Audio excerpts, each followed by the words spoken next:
Good afternoon, ladies and gentlemen. It's September 10th, 2021 here in Mindanao, Philippines. I'll touch bases, give you folks a little update on the accident that occurred on August 22nd, 2021, approximately 3 weeks ago.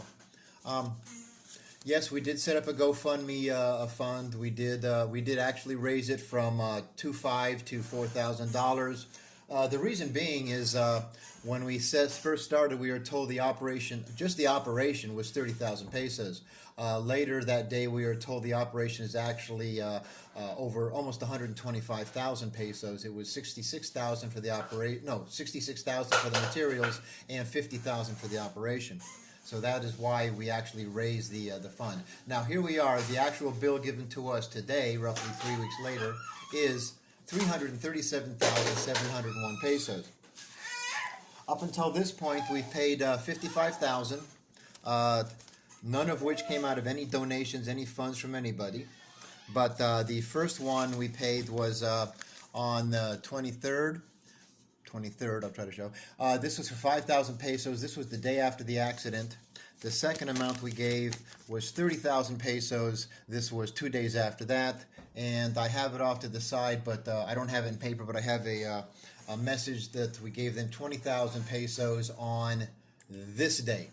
This was the day that I met with the wife, the son. We met at a restaurant on their side of the checkpoint.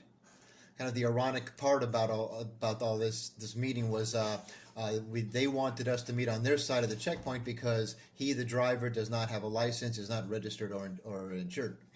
So rather ironic in this situation, but it doesn't negate anything that we did. I do want to touch on the licensing and insurance in this country. You can get third-party liability insurance, which pays for damages or injuries to another person. Whether I had insurance or not at the time, we would still be having a GoFundMe. We'd still be, hoping for a little bit of help. If we don't get it, that's fine. But the reason we'd be here still is this, so you'll know about the liability insurance in the Philippines. Your liability insurance coverage covers the medical or funeral expenses of the third party involved in an accident.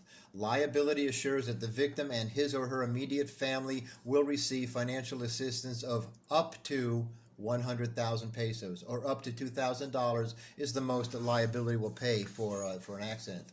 So yes, we would have come up very short on what we need. Now, as far as licensing and ORCR and the accident happened because you didn't have your registration going on and on, I want to show a bit of how it works here in the Philippines. This is the original ORCR of the car in question. That's right. As you can see, the last time it was registered was in Tagbilaran on March 31st, 2017. That was the last time I was able to register it. It's a 3-year registration, so the registration actually expired on March 31st of last year, approximately a year and a half ago. As you can see, it was done in Tagbilaran, and the original owner is in Manila. So when I went to register here in CDO on Mindanao, the first thing the LTO says is, "Sir, the car was originally purchased in Manila. You last registered in Tagbilaran, therefore we need a notarized letter from the original owner stating that the car was not stolen." That's where things fell apart for me because her phone number no longer was valid, her home address was no longer her address, and every attempt to contact her on Messenger was a failure. So again, the car was licensed and registered and insured up until last year in March.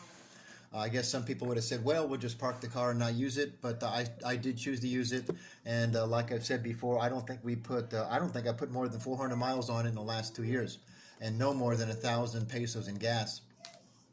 So it was also been mentioned that I should have had no problems getting it insured. I want to come up to this little part. I'm not going to open up the website. It's actually called onroadtips.com, unregistered vehicle fine in the Philippines. Now, the question is, can an unregistered vehicle be insured? No, you can't. When you buy insurance, to complete all the paperwork, you need to submit several documents, including a certificate of registration that proves your vehicle is registered in the Philippines and that it belongs to you. And that's where it kind of fell apart for me here in Mindanao. So that's that as far as insuring and licensing and what you would actually get out of insurance. You know, it's not to negate anything that happened. The accident happened. We were told recently that the reason the vehicles were going so slow in the corner was that a tricycle had just done a U-turn in front of them, making a group of them stop, and they were just starting to accelerate again when I came around the corner. But you know, again, it's an accident. It happened. I can't change that. Fortunately, the gentleman only has a shoulder injury. There's no head injury. He didn't hit his head on anything. He had a full helmet. His head did not hit the car at all in any way, shape, or form. And the prognosis is a 100% full recovery. We feel bad that he's going to be in pain, that it's going to be a problem for a while, and we wish him the best, and we are glad that things are working out. So, and I wanted to add also that the reason he is out of the hospital is because a promissory note was signed with the hospital to pay in full. So that is that end of it. Anyway, that is a story. If you folks, anybody out there that wants to help, that is great. The GoFundMe is the only site we've set up for him. There's no other sites. So if you guys want to help, thank you. If you don't, that's okay too. We'll get through this. But I just wanted to let some of you know that cared what the update was as far as the accident and where we stand on a lot of things. So thank you again. We'll talk to you later.